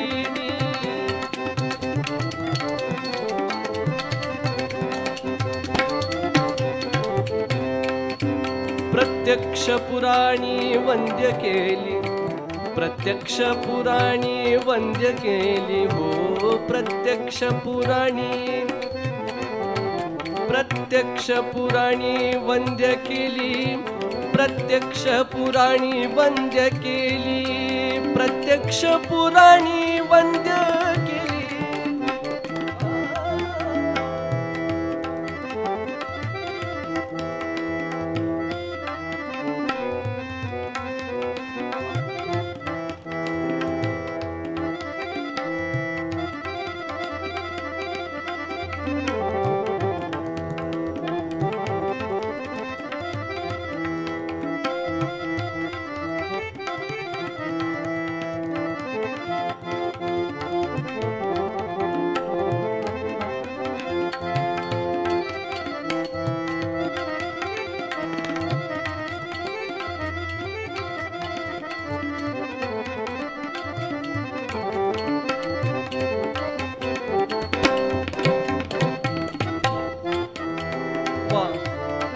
प्रत्यक्ष पुराणी वंद्य केली.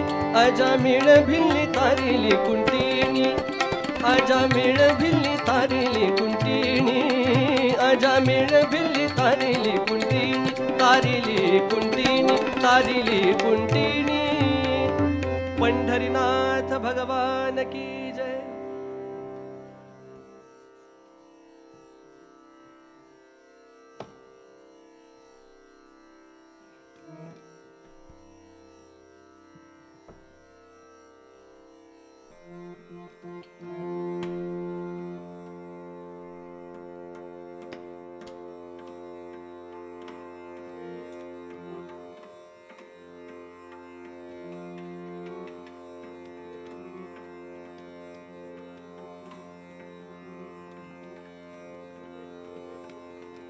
मध्यंतरामध्ये इकडे ऑर्गनवर श्री सुशीलजी गद्रे आणि इकडे तबलजी श्री अभिनवजी जोशी हे फार उत्तम साथ संगत करतायत. मी लहान असून मला सांभाळून घेतायत. आता सुशीलजींची एक ऑर्गनवरती पदाची सेवा होईल, तदनंतर भजन आणि छोटंसं आख्यान.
समर्थांचा उदंड आशीर्वाद या दोन्ही साथीदारांना लाभो अशी समर्थांच्या चरणी प्रार्थना करतो आणि मध्यंतरातलं भजन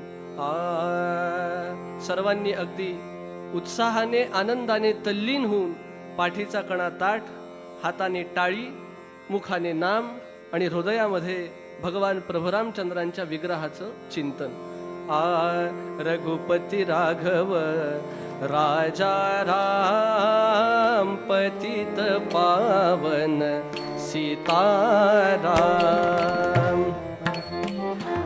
बोला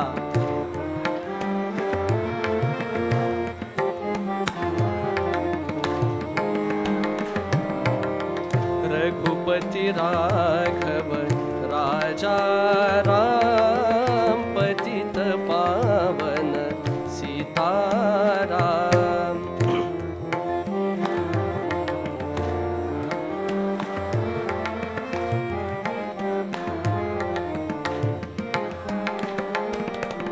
रघुपती राघव राजा राम पतित पावन सीताराम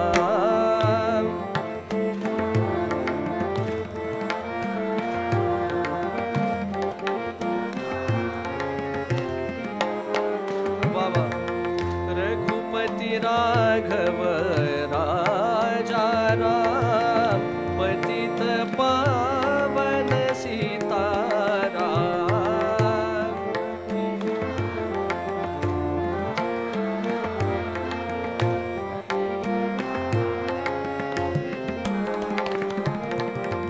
रघुपती राघव राजा राम पतित पावन सीताराम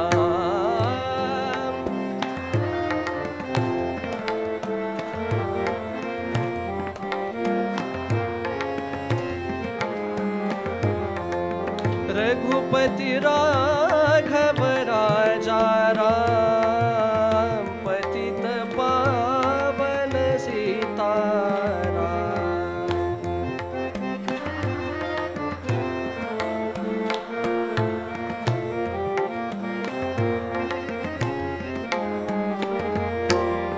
रघुपती राघव राजा राम पतित पावन सीताराम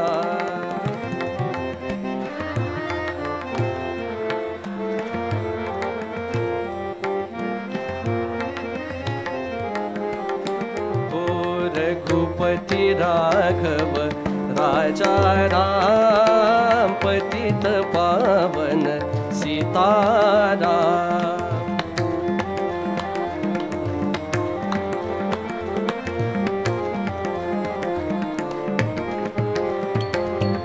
रघुपती राघव राजा राम पतित पावन सीताराम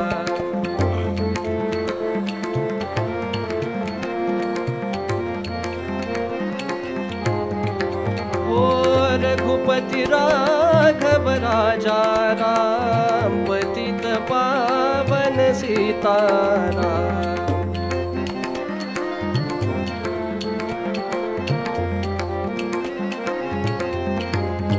ओ रघुपती राघव राजा राम पतित पावन सीताराम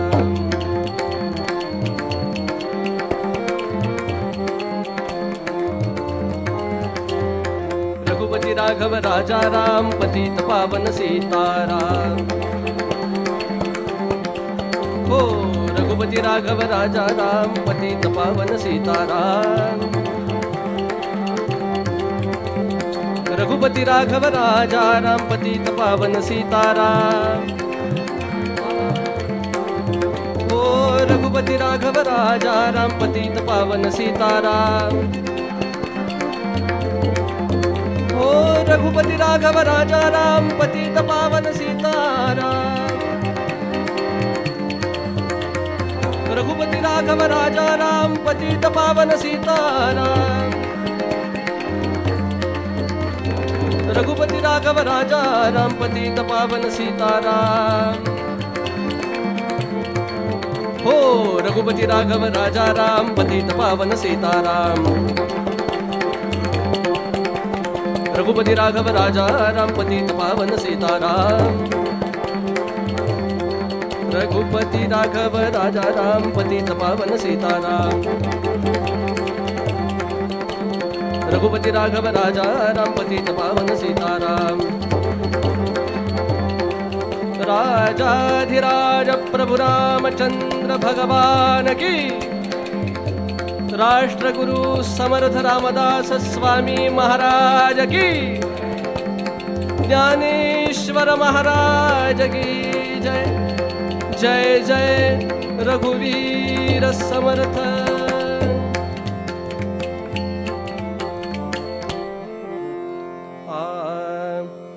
वेदांचे वैभव जगादाविण्यासाठी.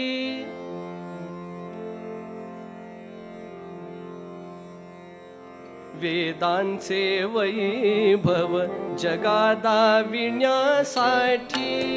वेदांचे वैभव जगादाविण्यासाठी. माधुर्य भक्तीचे गीत घेऊन ओठी. माधुर्य भक्तीचे गीत घेऊन ओठी.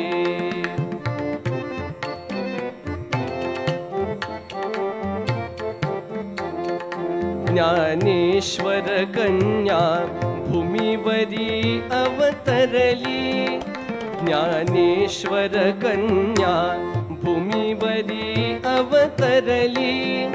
विश्वात समन्वय पहाट आता फुटली.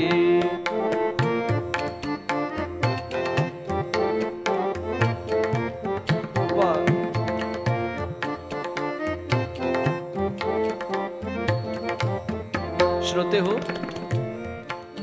आपल्या महाराष्ट्राचं फार अद्भुत सद्भाग्य की विगत 100-150 वर्षांच्या मध्ये महाराष्ट्रातल्या विदर्भ प्रांतामध्ये माधान नावाच्या गावी एका पंचलतिका गोपिकेचा अवतार झाला. काय नाव हो त्यांचं?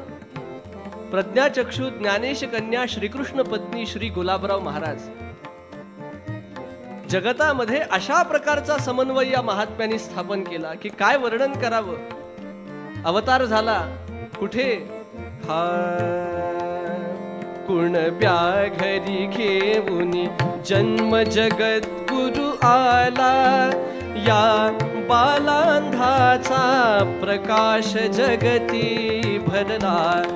या बालांधाचा प्रकाश जगती भरला.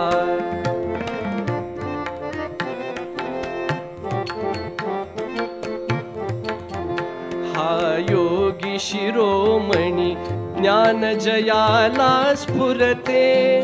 हा योगी शिरोमणी ज्ञान जयाला स्फुरते.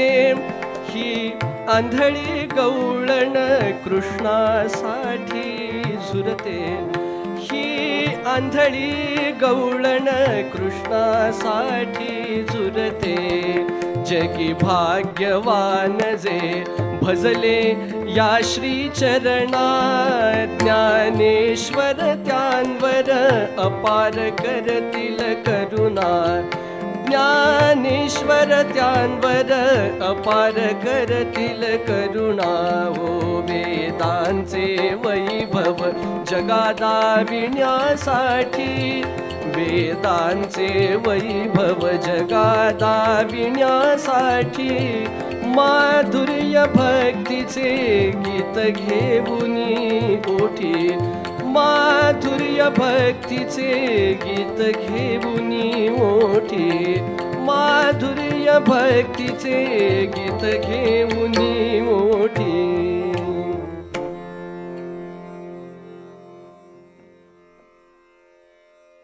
महाराष्ट्राचं हे फार मोठं सद्भाग्य. पण कोण जाणे या प्रज्ञाचक्षु गुलाबराव महाराजांचं वाङ्मय फारसं प्रसिद्ध झालं नाही. हे आपलं खरोखर दुर्दैव आहे. अवघं 33-34 वर्षांचं या महात्म्याचं आयुष्य काय जीवनामध्ये उदंड या महात्म्याने कमावलं आणि इतकं उदंड जगताला दिलं, प्रेमभक्तीचं सुख प्रदान केलं. वय वर्ष 1 असताना डोळे गेलेत बरं. प्रज्ञाचक्षू गुलाबराव महाराजांचे चुकून चुकीचं औषध डोळ्यात घातल्या गेलं म्हणून त्यांचे डोळे गेले. पण एवढं असून सुद्धा इतक्या कमी कालावधीच्या आयुष्यामध्ये ज्यांनी 130 पेक्षा अधिक ग्रंथांची रचना केली आहे, त्यामध्ये जवळपास 3,500 पेक्षा जास्त अभंग आहेत, 7,000 पेक्षा जास्त ओव्या आहेत, 3,000 पेक्षा जास्त पद आहेत आणि जवळपास 3,500 पेक्षा जास्त श्लोक आहेत. एवढं सगळं वाङ्मय एका भाषेत नाही, मराठी, हिंदी, ब्रज आणि संस्कृत या 4 भाषांमध्ये अवघ्या 34-35 वर्षांच्या आयुष्यामध्ये डोळे नसताना या महात्म्याने एवढं लिहून ठेवलं आणि साही शास्त्रांमध्ये आपलं अमूल्य योगदान दिलं, अनमोल अशा प्रकारचं योगदान दिलं. इतका हा दिव्य महात्मा, काय त्यांचं वाङ्मय. ते म्हणायचे की लोक मला आंधळे म्हणतात पण मी आंधळा नाही बरं. काय त्यांचं काव्य हो. त्यांचं एक काव्य, तेजुनी काम आज श्याम दृष्टी पाहिला, ज्या स्थळी मी जाई तेथ नित्य राहिला. ते काय म्हणाले, लोक मला म्हणतात मला आंधळा पण मी आंधळा नाही. मी कसा आहे, मुरडुनिया उलटविली नयन बाहुली. ही जी डोळ्यांची बाहुली असते ना, या डोळ्यांनी समजा बाहेरचं जग बाहेर पाहिलं तर त्या डोळ्यांना परमात्म्याचं दर्शन होत नाही. विमूढा नानुपश्यन्ति पश्यन्ति ज्ञानचक्षुषा.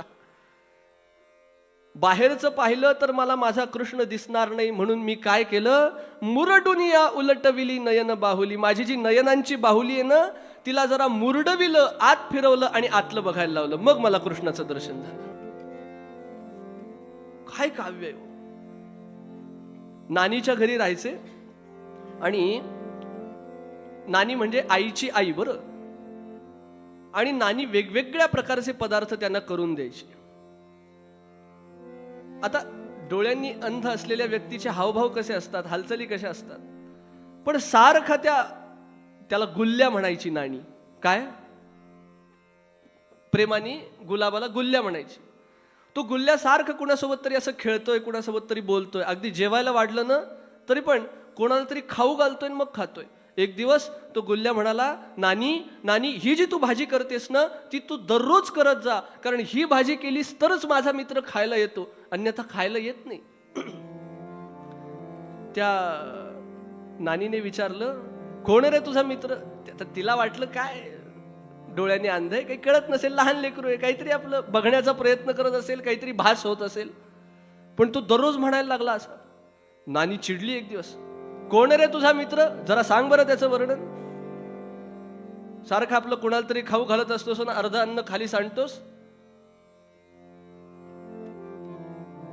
तू गुल्ल्या म्हणतो, आजी असं बोलू नको, माझा मित्र खरंच येतो, सांग मग तुझा मित्र कसा दिसतो. आजी, नानी काय सांगू मी माझ्या मित्राच्या रूपाचं वर्णन. वंशी विभूषित करान नवनीर दाभान,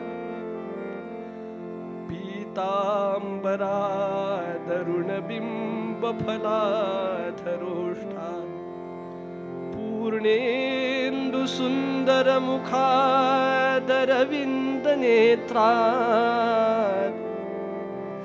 कृष्णात परम किमपि तत्वमहं न जाने. आजी, नानी, माझा कान्हा कन्हैया एवढा सुंदर दिसतो ना, जगामध्ये त्याच्यापेक्षा सुंदर कोणीच नाही. मधुराधिपते रखिलम मधुरम. टळकट त्याच्या डोळ्यात पाणी यायचं. त्या नानीला वाटायला लागलं खरंच अद्भुत प्रकरण आहे. अशा अधिकाराचे गुलाबराव महाराज नाना प्रकारचे चमत्कार यांनी आयुष्यात केले. पण तर्कशुद्ध. एक दिवस एका गावी गेल्यानंतर एक हिरा नावाच्या वेश्येला गुलाबराव महाराजांचं चरित्र कळलं आणि असे असे महाराज आपल्या गावात आले. तिला वाटलं काय थोरले हे महाराज हो. ती हिराबाई उपेक्षित जीवन जगलेली, जीवनामध्ये परमार्थाचा गंध नाही, अध्यात्माचं अमाहित नाही, भजन कसं करावं, संत संग काही काही काही ठाऊक नाही त्या बाईला. आणि जेव्हा तिने संतांचं गुलाबराव महाराजांचं चरित्र ऐकलं, ते गुलाबराव महाराज आपल्या गावाला आले, ते ऐकलं, मात्र तिच्या अंतःकरणात अशी सुप्त इच्छा निर्माण झाली, अरे आपलं जीवन जर या गुलाबराव महाराजांसारखं तेजस्वी झालं तर काय सुंदर होईल ना. संतांचं चरित्र काय थोर असतं. आपल्या चरित्राच्या श्रवण मात्रानेच ते एखाद्याच्या मनावरती चांगला परिणाम करू शकतात. बरं, फक्त ऐकलंय गुलाबराव महाराजांचं नाव, लगेच परिणाम व्हायला सुरुवात झाली. इतकी उपेक्षित जीवन जगणारी ती बाई, एवढी पाप तिने तिच्या आयुष्यामध्ये केली होती. पण काय सांगावं, मला महाराजांसारखं व्हायचंय, मला या घृणास्पद जीवनातनं वरी उठायचंय. माणूस किती जरी पाप्यातला पापी असला न तरी कधी न कधी त्याला भगवत प्राप्ती व्हावी अशी इच्छा असतेच. का? ममैवांशो जीवलोके जीवभूत सनातनः मनःषष्ठानि इंद्रियाणि प्रकृतिस्थानि कर्षति. तो हिरा असतो, चिखलात पडला, चिखल त्याच्यावरती लागला, तो चिखल बाजूला केला की तो हिराच आहे. आणि एकदा निश्चय केला ना मला या पापातनं वरी उठायचंय, मी इथून पुढे पाप करणार नाही, सत्पुण्य शुद्ध पुण्य कमवीन, असा संकल्प शुद्ध मनाने भगवंताजवळ केला ना, आपलं पाप नष्ट करण्याची जबाबदारी स्वतः प्रभुराम घेत असतो. अपिचेत सुदुराचारो भजते मामनन्य भाग साधुरेव समंतव्य सम्यक व्यवसितो हि सहा. श्रीमद भगवद्गीतेमध्ये भगवंतांनी स्वतः सांगितली ही गोष्ट. आणि ही हिराबाई महाराजांकडे गेली. महाराज, पत्र पाठवलं. आधी प्रोटोकॉल असतो ना. आता एवढे मोठे महाराज भाव देतील न देतील, काहीतरी केलं पाहिजे. पत्र पाठवलं. मी आपल्या दर्शनाला येऊ इच्छिता. येऊ का? ते म्हणाले ये. आता हे करुणेचा अथांग सागर. ती बाई आली, ढसा ढसा ढसा ढसा रडायला लागली. महाराज, काही राहिलं नाही माझ्या जीवनामध्ये, पापामध्ये आयुष्य निघून गेलं, आता मला देव भेटेल की नाही माहीत नाही, पण मला तुमच्याकडे पाहून परमार्थ करावासा वाटतो, कृपा करून मला वाट दाखवा. आणि महाराजांनी एकच काम केलं. ज्ञानदेवी गे हिरे सदा वाची, ज्ञानदेवी गे हिरे सदा वाची, ज्ञानदेवी गे.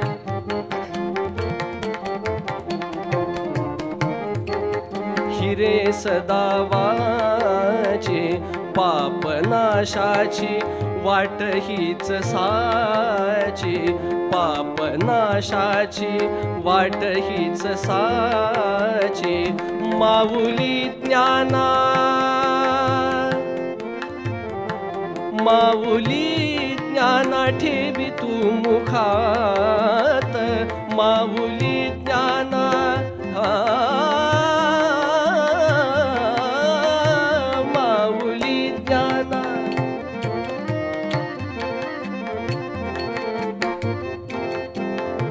माऊली माऊली माऊली ज्ञाना, माऊली ज्ञाना, माऊली ज्ञाना, माऊली ज्ञाना, माऊली ज्ञाना.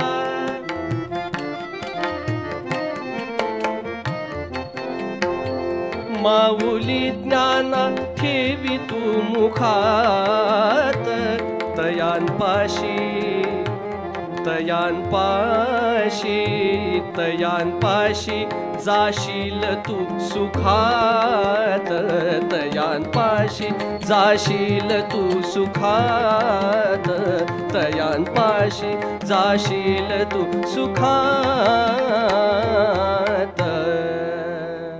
एकच काम कर, सारखं माऊली माऊली. ज्ञानेश्वरी दिली, ही वाचत जा म्हणे. अहो, ही ज्ञानेश्वरी कशी वाचणार, मला वाचताच येत नाही, ज्ञानेश्वरी कशी वाचू. मग एक काम कर, वाचता येत नाही ना, हरकत नाही, ज्ञानेश्वरीच्या प्रत्येक ओवीच्या प्रत्येक ओळीवरून बोट फिरवत जा आणि ज्ञानेश्वर माऊली, ज्ञानेश्वर माऊली, ज्ञानेश्वर माऊली, ज्ञानेश्वर माऊली एवढंच म्हणत जा. हिरे, तुझा उद्धार झाल्याशिवाय राहणार नाही. पायावर डोकं टेकवलं, दीन झाली ओ हिराबाई. एकच श्वास विश्वासो गुरुवाक्येषु स्वस्मिन दीनत्व भावना. दीन भावाने महाराजांवरती तिने विश्वास ठेवला आणि माझा उद्धार होईल, मला माऊली भेटतील, मला माऊली भेटतील. एकच तिचा धंदा उरला, एकच तिचं काम उरलं. सकाळ दुपार संध्याकाळ अहोरात्र क्षण क्षण क्षण सारखं ती ज्ञानेश्वरी हृदयाशी कवटाळून बसायची. प्रत्येक ओवीच्या प्रत्येक ओळीवरून तिने बोट फिरवावं. ज्ञानेश्वर माऊली, ज्ञानेश्वर माऊली, ज्ञानेश्वर माऊली. श्वास झाला हो माऊली नाम तिचं. परमार्थातलं प सुद्धा माहीत नसणारी हिराबाई, तिला मरण कळलं, आज मी मरणार आहे.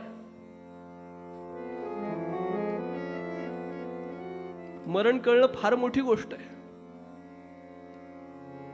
सगळी पाप नष्ट झाली, मनाचं चांचल्य निघून गेलं, चित्त स्थिर झालं, साधन चतुष्टय संपत्तीने ती संपन्न झाली. इंद्रिय निग्रह झाला, मनोनिग्रह झाला, विवेकी झाली, विरागी झाली, मुमुक्षुत्व प्रबळ तिच्या अंतःकरणामध्ये उत्पन्न झालं.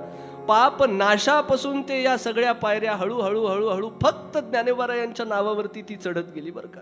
ज्ञानेश्वर माऊली, ज्ञानेश्वर माऊली, ज्ञानेश्वर माऊली. आणि शेवटच्या दिवशी तिने सगळ्या आप्तेष्टांना जमवलं आणि सांगितलं, हे बघा आता मी आज जाणार आहे बरं, आता मी जाणार आहे.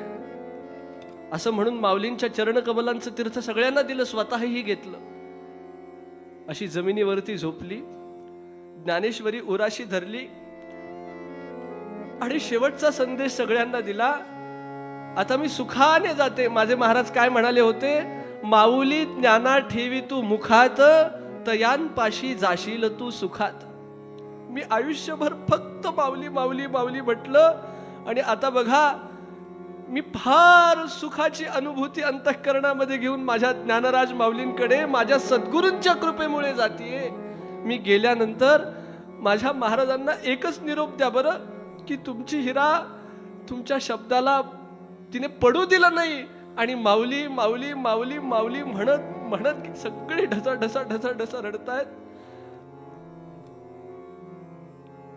ज्ञानेश्वर माऊली, ज्ञानेश्वर एवढा निरोप द्याल ना, मी गेल्यावर माझ्या महाराजांना सांगा की तुमची हिरा ज्ञानेश्वर माऊली, ज्ञानेश्वर माऊली म्हणत म्हणत गेली. आणि ज्ञानेश्वर माऊली, ज्ञानेश्वर माऊली, ज्ञानेश्वर माऊली असं म्हणत म्हणत म्हणत म्हणत ती देहबंधन सोडते आणि महाकैवल्य तेजोनिधी ज्ञानराज माऊलींच्या मांडीवरती जाऊन बसते. आणि हे जेव्हा प्रज्ञाचक्षू गुलाबराव महाराजांना कळलं, अहो एखादं लहान लेकरू आपल्या आईच्या विरहामध्ये जसं रडतं ना, तसे प्रज्ञाचक्षू गुलाबराव महाराज रडतात. आणि काय अधिकार कमावला माझ्या हिरेने, एवढ्या पापातनं उठलेली, पापाच्या आजारपणातनं उठलेली, केवढी निरोगी झाली, केवढं आरोग्य भक्तीचं तिला प्राप्त झालं. आणि माऊली माऊली माऊली म्हणत म्हणत तिने प्राण सोडले, माझ्या माऊलींच्या मांडीवरती जाऊन बसली. हो, माझ्या माऊलींच्या मांडीवरती जाऊन बसली. श्रोते हो, हे कशाच्या बळावरती झालं? केवळ आणि केवळ भजनाच्या बळावरती, फक्त नामस्मरणाच्या बळावरती. बाकी सगळे मार्ग सिद्ध झाले, तिला ज्ञान झालं, सगळ्या गोष्टी सिद्ध झाल्या. पाप नाशापासून भगवत प्राप्तीपर्यंत सगळ्या पायऱ्या केवळ आणि केवळ ती नामस्मरणाच्या भजनाच्या बळावरती चढत गेली. का? कारण तुका म्हणे येथे भजन प्रमाण.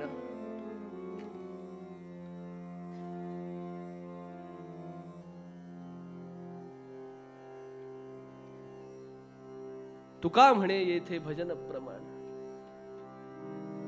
ज्ञानेश्वर माऊलींचं नाम घेत स्वतःचा उद्धार तिने केला. तुम्ही म्हणाल मग संतांचं नाव घ्यायचं का देवाचं घ्यायचं? असं काही नसतं बरं का. संतांचं घ्या वा भगवंताचं घ्या, कारण भक्तिशास्त्राला संत आणि भगवंत यांच्यातला भेद मान्य नाही. तस्मिंस तज्जने भेदा भावात असं नारद भक्तिसूत्रामध्ये एक सूत्र आहे. संत आणि भगवंत यांच्यात भेदच नसतो, ते एक आहेत. तुकाराम तुकाराम नाम घेता कापे यम. ज्ञानदेव ज्ञानदेव म्हणता ज्ञानदेव देतो. वासुदेवची होतो अखंड वदनी वदेतो. फक्त एका नावाचा ध्यास आपुला तो एक देव करून घ्यावा. या न्यायानं जीवनामध्ये तोच ध्यास, तोच श्वास, भजनाचा निश्चय असं असलं की हिराबाईला ज्याप्रमाणे मार्ग सापडला त्याप्रमाणे आपल्यालाही सापडल्याशिवाय राहणार नाही. समर्थ ज्ञानोबा आणि रामराय आपल्याला दर्शन दिल्याशिवाय राहणार नाही. फक्त विषयासक्ती दूर करून, विषयांना टाकून, संसाराची उपेक्षा करून भगवंताची प्रतीक्षा करावी, नामस्मरण करावं, प्रमाण असलेल्या भजनाचा मार्ग स्वीकारावा. देवाने अंगीकार केल्याशिवाय देव राहत नाही. हेच जगद्गुरु तुकोबाराय पूर्वरंगाच्या अभंगात सांगतात.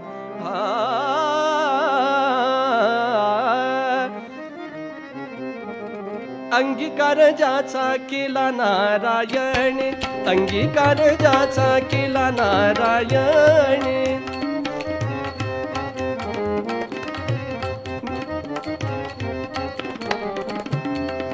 निंद्यते हि तेने वंद्य केले.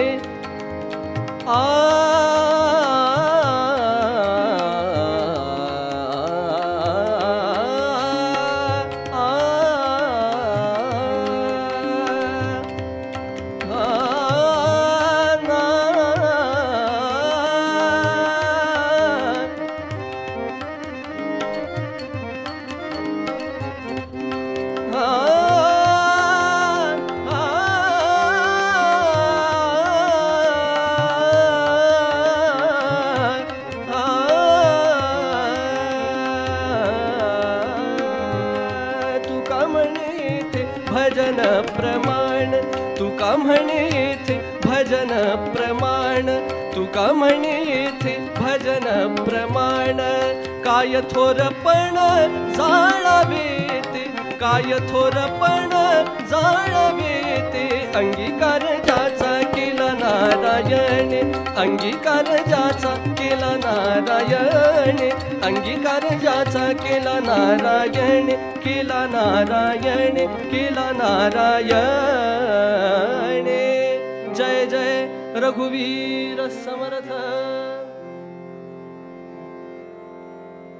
हेची दान दे गा देवा तुझा विसर न व्हावा. गुण गायीन आवडी हेची माझी सर्व. नलगे मुक्ती धन संपदा संत संग देई सदा. गुण गायीन आवडी हेची माझी सर्व जोडी. तुका म्हणे गर्भवासी सुखे घालावे आम्हासे. गुण गायीन आवडी हेची माझी सर्व जोडी.